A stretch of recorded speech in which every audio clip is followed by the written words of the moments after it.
The fluorescent lights hummed overhead as Victor Vacquier bent over his workbench, metal shavings scattered across blueprints that would change the course of naval warfare forever.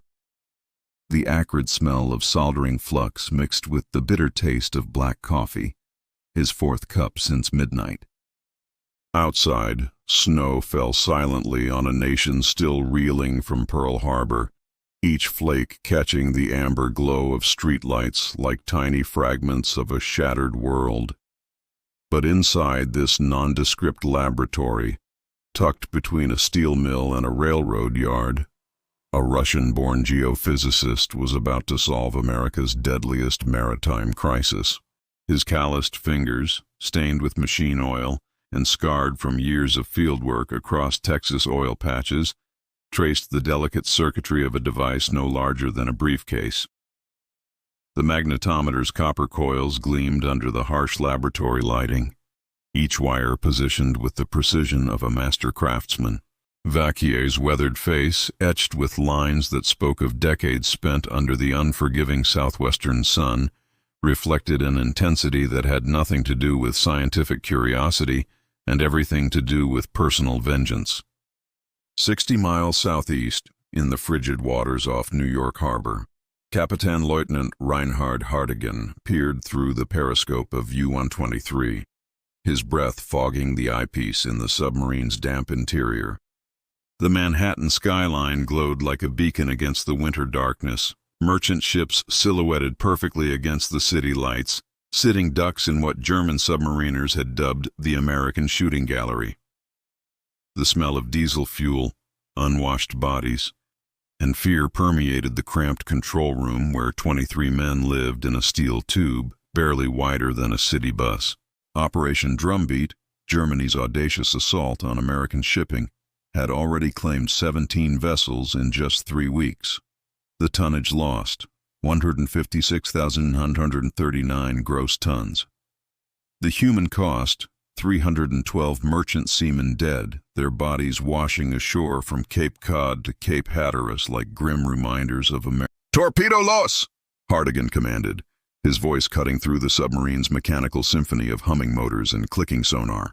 The electric motors whirred as compressed air expelled the G7E torpedo from tube number 2. 28 seconds later, the 8,327-ton Norwegian tanker Nornes erupted in flames, her cargo of 12,000 tons of aviation fuel turning the Atlantic into a hellscape of burning oil and twisted steel. The explosion lit up the night sky for miles, visible from the Statue of Liberty herself, a grotesque fireworks display celebrating German naval supremacy. But what the German U-boat commanders did not know was that their greatest advantage, their ability to remain invisible beneath the waves, was about to be stripped away by a civilian inventor whose background couldn't have been more unlikely. Victor Vacquier had spent his early career mapping oil deposits across Texas ranches, using magnetometers to detect underground geological formations that might contain black gold. His weathered hands, more accustomed to handling drilling equipment than military hardware, now worked with the precision of a surgeon performing life-saving surgery on a dying patient. The 35-year-old immigrant understood something that naval experts had missed. Submarines, despite their stealth, were massive steel objects that created detectable disturbances in Earth's magnetic field, signatures as unique and identifiable as human fingerprints. The breakthrough had come 3 weeks earlier, during a sleepless night when grief and fury had driven him to his laboratory. His younger brother Mikhail, a merchant marine officer aboard the tanker R.P. Resor, had been killed when U-578 torpedoed his ship off the New Jersey coast. 28 men died in the attack, their bodies never recovered from the oil-slicked waters that burned for 3 days straight. The telegram had arrived on a Tuesday morning. Regret to inform you that your brother Victor Vacquier was lost at sea, February 26th. Stop ship sunk by enemy action. Stop body not recovered. Stop.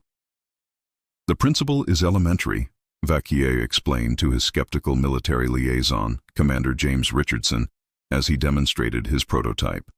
The device sat on the workbench like a metallic briefcase, its copper coils and vacuum tubes arranged with mathematical precision. Every submarine displaces approximately 2,000 tons of seawater with ferromagnetic steel, This creates a magnetic anomaly, a disturbance in the Earth's natural magnetic field that can be detected from aircraft flying at altitudes up to 1,500 feet. Richardson, a career naval officer whose understanding of technology rarely extended beyond the mechanical workings of ship engines, frowned at the device with the expression of a man confronting something that challenged his fundamental assumptions about naval warfare. "You're telling me this contraption can detect a submarine from an aircraft, through water?"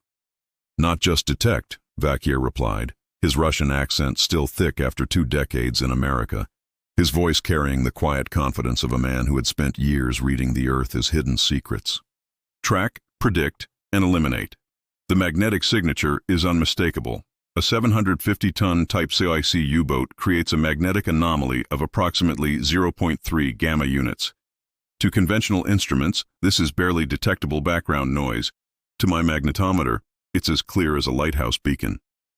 The numbers were staggering and painted a picture of impending disaster. In the first 6 months of 1942, German U-boats had sunk 397 Allied vessels along the American coast, nearly 1.25 million gross tons of shipping.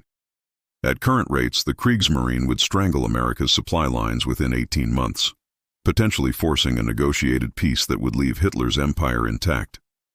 But Vacquier's magnetic anomaly detector, MAD, represented something unprecedented in the history of naval warfare: the ability to hunt submarines from above, turning the ocean's 3-dimensional battlefield into a surveilled grid where no U-boat could hide. The technology promised to transform the hunter into the hunted, stripping away the invisibility that had made German submarines the terror of the Atlantic. The first operational test came on March 15, 1942, aboard a modified PBY Catalina flying boat designated Black Cat 7. Lieutenant Commander William Wild Bill Phillips gripped the controls with white knuckles as they approached the coordinates where U-158 had been spotted 12 hours earlier by a merchant vessel that had barely escaped with its life. The morning sun cast long shadows across the Atlantic swells, each wave crest catching the light like scattered diamonds on blue velvet. In the aircraft's belly, Vacquier's MAD equipment hummed quietly, its sensors extending like a metallic stinger from the plane's tail. The device weighed 127 pounds and required constant monitoring by a trained operator who watched for the telltale magnetic variations that would indicate a submarine's presence. The technology was so new that only 3 men in the entire U.S. Navy understood how to operate it properly. "Contact!" shouted Petty Officer Thomas Mackenzie, monitoring the magnetic readings with the intensity of a man whose life depended on the accuracy of his instruments. His eyes were fixed on the oscilloscope screen where green lines danced across a grid, each fluctuation potentially representing life or death for thousands of merchant seamen. Bearing 270, range approximately 400 yards, depth estimated at 60 feet. Magnetic signature consistent with Type 7C U-boat, confidence level 92%. Phillips banked hard left, the Catalina's twin Pratt & Whitney engines roaring as they descended toward the seemingly empty ocean. The aircraft's aluminum frame groaned under the stress of the tight turn, and Phillips could feel the G-forces pressing him into his seat. Below, the Atlantic stretched endlessly in all directions, its surface giving no hint of the deadly predator lurking beneath. 60 feet underwater, Oberleutnant Erich Rustin in U-158 had no idea that his submarine's steel hull was broadcasting its position to the aircraft above. The magnetic signature was unmistakable. A 750-ton Type 7C U-boat, its presence warping the local magnetic field by exactly the amount Vacquier's calculations had predicted. The submarine's crew of 44 men went about their duties in blissful ignorance, believing themselves invisible and invulnerable in their steel cocoon. "Depth charges away," Phillips announced over the intercom as 4 Mark 17 depth charges tumbled from the Catalina's bomb bay. Each charge contained 600 pounds of Torpex explosive, designed to detonate at a preset depth of 50 feet. The charges fell in a perfect pattern, their trajectories calculated to create a lethal box around the submarine's estimated position. The explosions sent geysers of white water 200 feet into the air, the sound of the detonations rolling across the ocean like thunder. The shock waves, traveling at 5,000 feet per second through water, struck U-158's hull with the force of a giant hammer. Steel plates buckled, rivets popped, and seawater began flooding through ruptured seams. Emergency lights flickered as the submarine's electrical systems failed, plunging the crew into darkness broken only by the red glow of battery-powered emergency lighting. U-158 never surfaced again.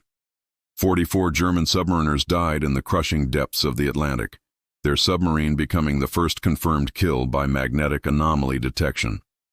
The wreckage settled on the ocean floor at a depth of 180 feet, where it would remain undisturbed for decades, a steel tomb marking the beginning of the end for German submarine supremacy. What nobody knew was that Vacquier's innovation had been born from a moment of pure desperation and grief-fueled determination. The night he received news of his brother's death, he had sat in his laboratory until dawn, staring at the magnetometer he had used for oil exploration and suddenly seeing it with new eyes. The same principles that detected iron ore deposits beneath Texas ranches could detect steel submarines beneath Atlantic waters. This is not just about technology, Vacquier confided to his research partner, Dr. Maurice Ewing, as they refined the MAD system's sensitivity in the weeks following the first successful test. The two men worked 18-hour days, sustained by coffee, determination, and the knowledge that every day of delay meant more merchant ships on the ocean floor. This is about ensuring no other family receives the telegram I received. Every submarine we detect is a brother, a father, a son who comes home alive. The breakthrough came when Vacquier realized that U-boats, in their attempts to avoid sonar detection, had actually made themselves more vulnerable to magnetic detection.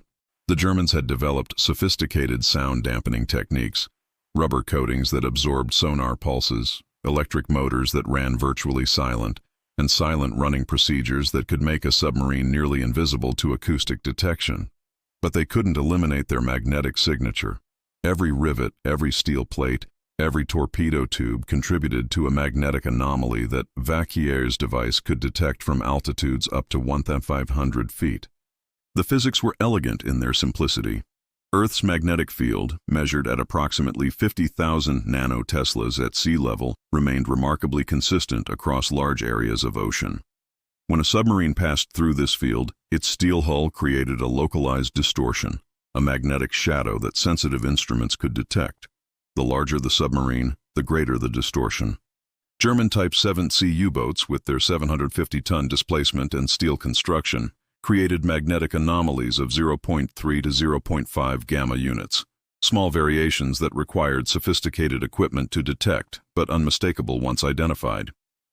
By June 1942, MAD-equipped aircraft were patrolling the entire eastern seaboard in coordinated search patterns that covered thousands of square miles of ocean daily. The Catalina flying boats, with their long range and ability to operate from water, proved ideal platforms for the new technology. Each aircraft carried a crew of 9, including a dedicated MAD operator, who monitored the magnetic readings during flights that could last up to 14 hours. The results were immediate and devastating to German operations. U-boat sinkings dropped from 87 vessels in March to 23 in July, a 74% reduction that Admiral Karl Dönitz couldn't explain. His war diary entry from July 18, 1942, captured the German confusion with characteristic Prussian precision. American anti-submarine capabilities have improved dramatically. Our boats report unprecedented detection rates. Cause unknown. Recommend immediate investigation of American detection methods. The cause was a Russian immigrant who had learned to read the Earth's magnetic field while searching for oil beneath Texas cattle ranches, and who had transformed that knowledge into the most effective submarine hunting tool of World War II. But the technology's success came at a cost that extended far beyond its immediate military applications. Commander Richardson, initially skeptical of Vacquier's device, now found himself briefing Admiral Ernest King on the MAD system's success. The meeting took place in the Pentagon's newly constructed corridors, where the smell of fresh paint and new construction materials mixed with the tension of men fighting a global war. Sir, in the past 90 days, MAD-equipped aircraft have detected 127 submarine contacts, resulting in 34 confirmed kills and 58 probable destructions. The technology has reduced U-boat effectiveness in our coastal waters by over 70%. King, a man whose reputation for toughness was legendary even among naval officers, studied the statistics with the intensity of someone who understood that wars were won by margins measured in tonnage and time. His weathered face, marked by decades of sea service, showed no emotion as he processed the implications of Richardson's report. What's the production timeline for full deployment? Gulf Research estimates 200 MAD units per month by September, sir. We're converting every available patrol aircraft, PBYs, B-24 Liberators, even some civilian aircraft pressed into service. The limiting factor is trained operators. Each MAD system requires a specialist who understands magnetic field variations and can distinguish between genuine submarine contacts and false readings caused by underwater geological formations. The human cost of Vacquier's innovation extended beyond the battlefield statistics. In the cramped confines of U-boat command centers across the Atlantic, German submariners began reporting a new phenomenon that chilled them more than the frigid North Atlantic waters: the sound of aircraft engines that seemed to find them regardless of depth weather conditions or evasive maneuvers. The psychological impact was devastating to crews who had previously operated with near impunity. Captain zur See Victor Vacquier, commanding U-37 and one of Germany's most experienced submarine commanders, wrote in his final log entry before his submarine was destroyed by a MAD-guided attack off Cape Hatteras: "The Americans have developed some new detection method that renders our stealth capabilities useless. We are no longer invisible hunters, but visible prey. The ocean that once protected us has become our enemy. God help us all." The psychological warfare aspect of MAD proved as valuable as its tactical applications. U-boat crews, previously confident in their technological superiority and the protection offered by the ocean's depths, now faced an enemy who could track them through methods they couldn't understand or counter. The average patrol duration for German submarines dropped from 45 days to 23 days as commanders, fearing detection, cut missions short and returned to base with their torpedo tubes still loaded. But the true genius of Vacquier's system lay not just in its detection capabilities but in its elegant simplicity and reliability.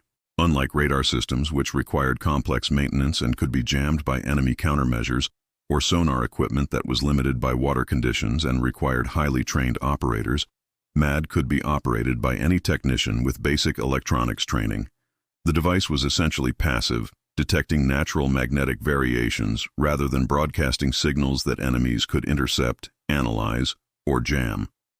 Dr. Ewing, observing a MAD training session at the Naval Air Station in Norfolk, Virginia, marveled at the technology's elegance as he watched young sailors learn to operate equipment that would have seemed like science fiction just months earlier. "Victor has created something remarkable," he told the assembled pilots and technicians. "A device that turns the Earth itself into a submarine detector. Every U-boat becomes a magnetic beacon, visible to anyone who knows how to look and has the right equipment to see." The strategic implications rippled across the Atlantic theater like shock waves from a depth charge explosion. With American coastal waters becoming increasingly dangerous for U-boats, Admiral Dunitz was forced to redeploy his submarine fleet to more distant hunting grounds. The mid-Atlantic gap where air cover was limited, and the dangerous Arctic routes to Murmansk where Allied convoys faced additional threats from German surface ships and aircraft based in Norway. This strategic shift reduced pressure on American shipping while concentrating U-boat attacks in areas where Allied convoys were better protected by destroyer escorts and long-range patrol aircraft. By December 1942, the statistics told the story of a revolution in naval warfare that had fundamentally altered the balance of power in the Battle of the Atlantic. U-boat sinkings in American waters had dropped to fewer than 5 vessels per month, a 95% reduction from the peak of Operation Drumbeat when German submarines had seemed unstoppable. The tonnage saved, over 800,000 gross tons of shipping, equivalent to $12.7 billion in today's currency. More importantly, 200 merchant seamen who would have died in U-boat attacks lived to see the war's end and returned to families who never knew how close they had come to receiving telegrams like the one that had changed Victor Vacquier's life forever. The ripple effects of MAD technology extended far beyond its immediate military applications. laying the groundwork for post-war innovations that would revolutionize multiple fields of scientific endeavor. Vacquier's techniques for detecting magnetic anomalies would later contribute to geological surveys that mapped ocean floors, located mineral deposits, and eventually supported the development of plate tectonic theory. The same principles that detected submarines would advance our understanding of Earth's magnetic field, contribute to oil exploration techniques that would fuel post-war economic growth, and even play a role in early space exploration programs. In the cramped quarters of his Pittsburgh laboratory, now expanded to accommodate a team of 12 engineers and technicians, Vacquier continued refining the MAD system throughout 1942 and beyond. His innovations included improved sensitivity that could detect submarines at depths up to 200 feet, automated recording systems that eliminated human error and allowed for more precise tracking of submarine movements, and miniaturized components that allowed installation on smaller aircraft, extending MAD coverage to areas previously beyond the range of larger patrol planes. The human element remained central to MAD's success, requiring pilots and operators to develop new tactics that maximize the system's effectiveness. Lieutenant Commander Phillips, now recognized as one of the Navy's leading experts in magnetic anomaly detection, developed search patterns that covered maximum ocean area while maintaining optimal detection altitude. His techniques, refined through months of operational experience, became standard procedure for MAD-equipped aircraft throughout the Atlantic theater. "The machine gives us the eyes to see what was previously invisible," Phillips explained to new pilots during training sessions at the Naval Air Station in Quonset Point, Rhode Island. "But it's still up to us to make the kill. Victor's device tells us where they are. We have to decide what to do about it. The technology is only as good as the men who operate it, and the courage they bring to the hunt." The German response to MAD was swift but ultimately futile, hampered by their inability to understand the detection method being used against them. U-boat designers experimented with degaussing systems, electrical coils designed to neutralize magnetic signatures by creating opposing magnetic fields. But the power requirements were enormous, reducing battery life and operational range. The systems were also prone to failure in the harsh conditions of submarine operations, and their effectiveness was questionable at best. Some submarines attempted to use non-magnetic materials in their construction, but the structural requirements of deep-sea operations made steel hulls unavoidable. Aluminum was too expensive and difficult to work with using 1940s technology, and other materials lacked the strength necessary to withstand the crushing pressure of deep water. The Germans found themselves trapped by the fundamental physics of submarine construction. Any vessel large enough to carry torpedoes and operate effectively would inevitably create a detectable magnetic signature. Kapitän zur See Wolfgang Luth, one of Germany's most successful U-boat commanders with over 200,000 tons of Allied shipping to his credit, captured the German predicament in a letter to his wife that was intercepted by Allied intelligence. "The Americans have found a way to see through water itself. Our invisibility, our greatest weapon, has been taken from us by some method we cannot understand or counter.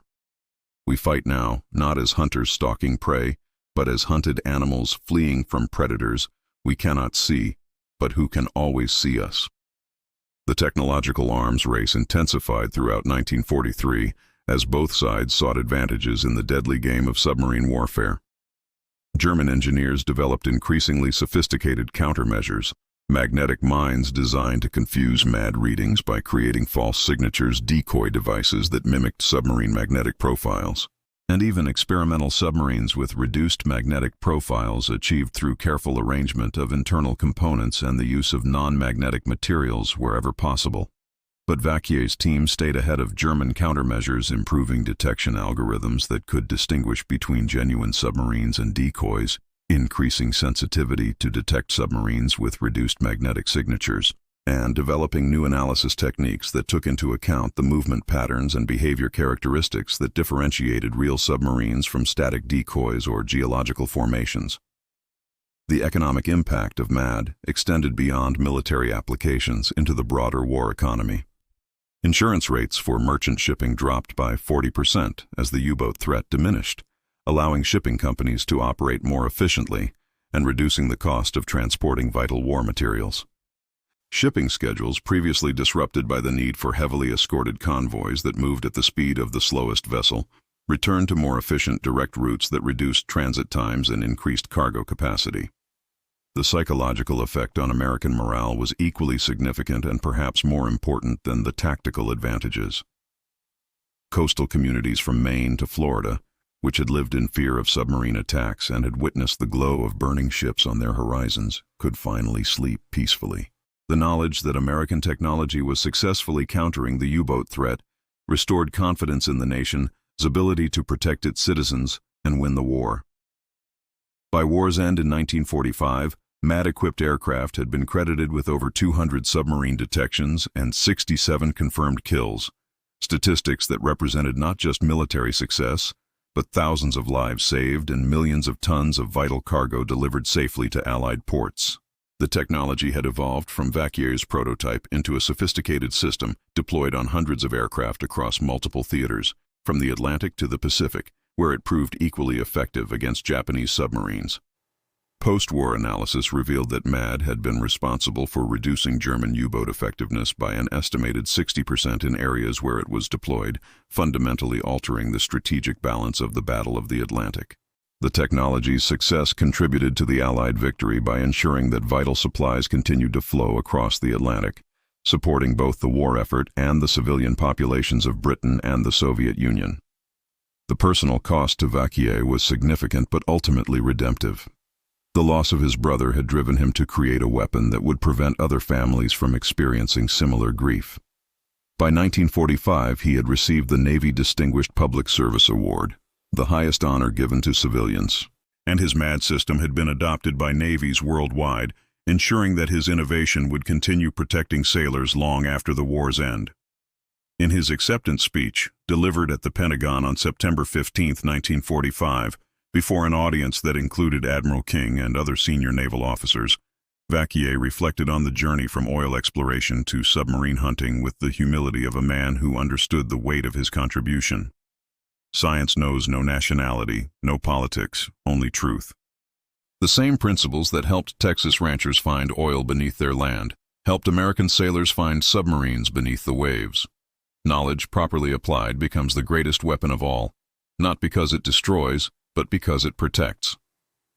The lessons of MAD extended far beyond its immediate military applications, demonstrating how civilian expertise, when properly channeled and supported, could solve seemingly intractable military problems. Vacquier's background in geological surveying, seemingly unrelated to naval warfare, proved to be exactly the perspective needed to revolutionize submarine detection. His success illustrated the importance of looking beyond traditional military research institutions to find innovative solutions to complex problems. The story also highlighted the critical importance of thinking beyond conventional solutions and established paradigms. While naval experts focused on improving sonar and radar technologies, Vacquier approached the problem from an entirely different angle, using the Earth's magnetic field as a detection medium. This lateral thinking, born from his civilian background and his intimate knowledge of magnetic field variations, produced a breakthrough that purely military research might never have achieved. The war that began with invisible submarines ended with their invisibility stripped away by a rancher's son who learned to read the Earth's magnetic heartbeat. Sometimes the most powerful weapons are born not from military laboratories, but from the quiet determination of those who refuse to accept that the impossible cannot be overcome. In the end, Victor Vacquier proved that the greatest detection system of all is the human capacity to transform grief into purpose, and purpose into innovation that saves lives.